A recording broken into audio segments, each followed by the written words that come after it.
I'm delighted to be joined in the studio by Sir Malcolm Rifkind, former Foreign Secretary, the perfect man to take us through what has recently happened in Russia.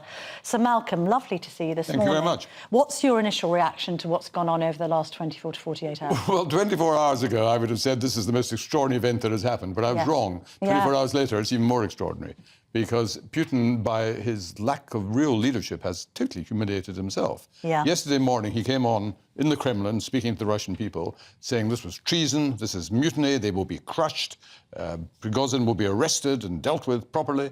Within hours, Prigozhin is pardoned to leave peacefully. The Wagner Group now goes back as the Wagner Group. Yes. And why does that happen? It happens because he did not have the military capability, despite this vast army he's got, of stopping a city like Rostov with 1 million people being occupied, 40 miles from the border. Yes. So reading between the lines, what do you think has happened? He's bunged Prigozhin a shed load of cash, got Lukashenko to broker some deal, but isn't Prigozhin now a dead man walking? No, I don't actually think he is. First of all, I doubt if there was any cash required. Prigozhin is already incredibly wealthy because of various business opportunities he's had. 38 million is found in bags in St. Petersburg. It wasn't about cash. No, he's not a dead man walking. Well, he might be bumped off, that is obviously possible, but that was always, in theory, a possibility.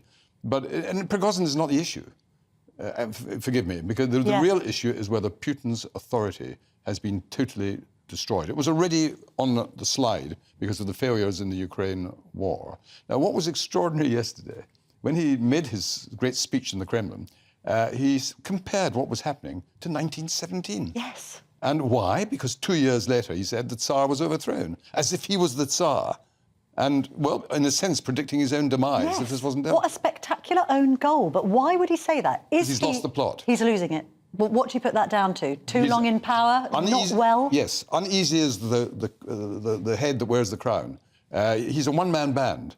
There's no party he represents. There's no national movement he represents in substance. He's a one-man dictator. You see that when he sits at the end of these very long tables. Yes. And his cabinet colleagues are about half a mile away, not allowed to be near the Tsar.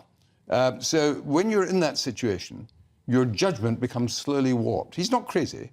That would be a mistake. He's rational in his own terms, but he has become obsessed with his own power and with his own survival, but he's failed to provide leadership.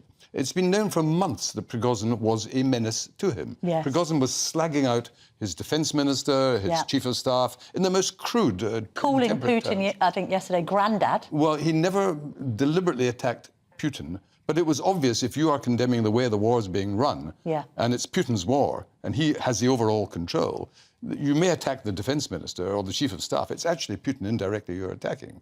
And despite that, Putin neither had the power nor the will to actually intervene from a position of strength to sort out this mess. And he tried to sort of distance himself from it. I am above this. Let these minions sort this out themselves. Yes. And that would be bad in peacetime. It's disastrous when you're fighting a war. And what does the West do? Watch and see how this plays out. Well, this particular one, this is internal. It has major external consequences. It has consequences of a very encouraging kind for the Ukraine conflict. But you don't intervene in this. You don't entreat on private grief. Yes. Let them not sort it out, because he's not sorted it out. He's tried to push it off to a later day. But throughout Russia, millions of ordinary Russians in the army, a million soldiers, will be saying to themselves, what sort of president is this?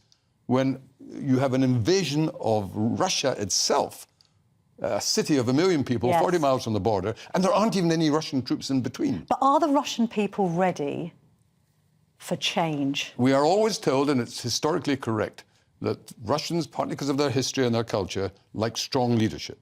And it is equally correct that for the first 10, 15 years of his presidency, Putin provided that. The Yeltsin years will look back as chaotic. Yeltsin himself was an alcoholic, and Putin, at first, seemed to be delivering what Russia needed. And he, in a sense, was delivering that. The economy improved and so forth. The last 5 years have been very bad. And it's basically, that famous saying, power corrupts, and absolute power corrupts absolutely. And that is what has happened with Putin. He didn't have experience of the army. He was never in the army, and yet he is in charge of a war. He was never a diplomat. He was a spook. He was a KGB man. So he's not stupid. but he's got limited ability, limited knowledge. So what's the most likely scenario? He's obviously weakened. Parts of the public may be turning against him, or at least being increasingly sceptical about his leadership. Is he then the subject of a coup from within the Kremlin? Well, we don't know, and I'm not going to pretend I know any more than anybody else. But if you ask me what I think is the most likely scenario, and it may be in 3 months' time, it may not be for another year or 2 years. Remember, after the Cuban Missile Crisis, it was a year after the Soviets had failed that Khrushchev was just quietly removed by his own colleagues in the Politburo and sent off to his dacha to retire.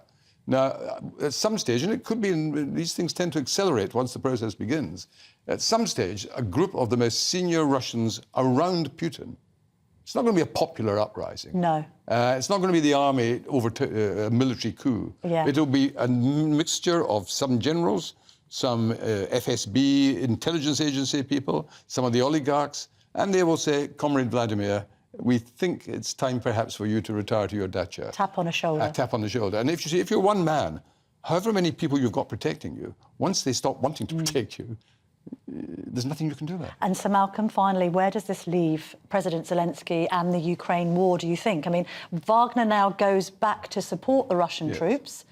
Well, we don't know for certain exactly what's going to happen, but that is indeed the likelihood. But how's that going to work?